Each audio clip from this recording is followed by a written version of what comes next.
आज मर्यादा पुरुष प्रभु श्री रामचंद्रଙ୍କ जन्म जयंती उत्सव मुखर पुरपल्ली प्रत्येकटी राम मंदिर रे होम यज्ञ सह हेउछि मंत्र उच्चारण।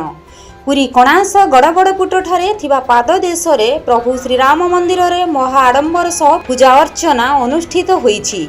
प्रातहरू मंदिर रे नीतिकांति सरीबा पर अंचलर शताधिक श्रद्धालु माने कुंभबुड़ा कार्य रे जोग देइथिले।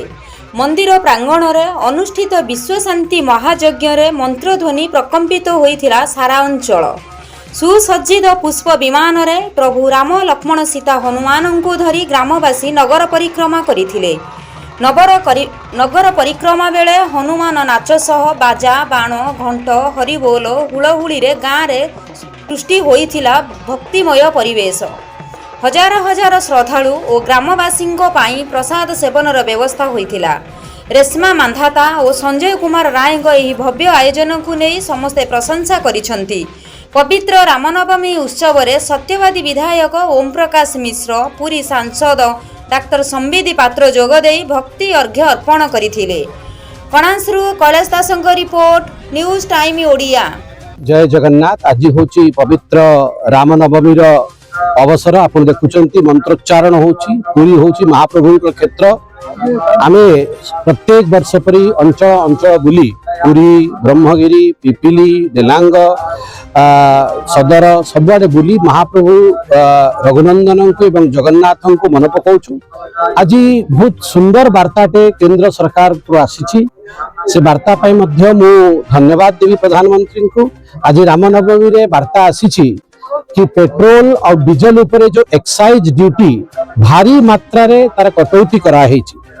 पेट्रोल उपरे 13 टंकार एक्साइज ड्यूटी थिला ताको प्रधानमंत्री काटिकी 3 टंका मात्र करिसंती एवं डीजल उपरे जो 10 टंकार एक्साइज ड्यूटी थिला ताको शून्य करि दैचंती। ये गोटे बहुत बड़ प्रसंग, ये गोटे बहुत बड़ कथा आज भारत वर्ष रे रामनवमी रे घटिछि। आउ भारत वर्ष जो भली भावे आर्थिक कष्ट जो विश्व रे व्यापी अछि ताको सहिछि यही भली शक्ति दिया हो ए सरकार को। सरकार ए सबु कष्ट संसार थाई कि मध्य भारतीय लोकंकर ओडिया लोकंकर मंगलर निरंतर कामना प्रति वर्ष परी बड़पुटे एथर रामनवमी कार्यक्रम आसी पहुंचीचु। ये अंचल ये गोटे गर्व गौरवर विषय। ये अंचल बहुत जो माने भगवत प्रेमी से द्वारा राम मंदिर प्रतिष्ठा होती। ये अंचल रे ये गोटे आवश्यकता भी रही कि भाव पर्यटन विभाग रे जोड़ी होगापी समस्त उद्यम रही। माननीय सांसद प्रतिश्रुति रही। आम ए उद्यम भितर अच्छु। आप देखिए अति रमणीय गोटे स्थान आप जो जी देखिए तो प्रभुंकर प्रतिष्ठा 3 वर्ष तले आम समस्त एकाठी होती। एक गोटे पर्यटन स्थली कले विभिन्न अंचल खोर्धा ठू आरंभ कर ये गोटे सेंटर पॉइंट एभली जगह अच्छी राजुआ नदी कूल 2 पार्श्व गोटे साइड दया गोटे साइड राजुआ रही गोटे रमणीय स्थान।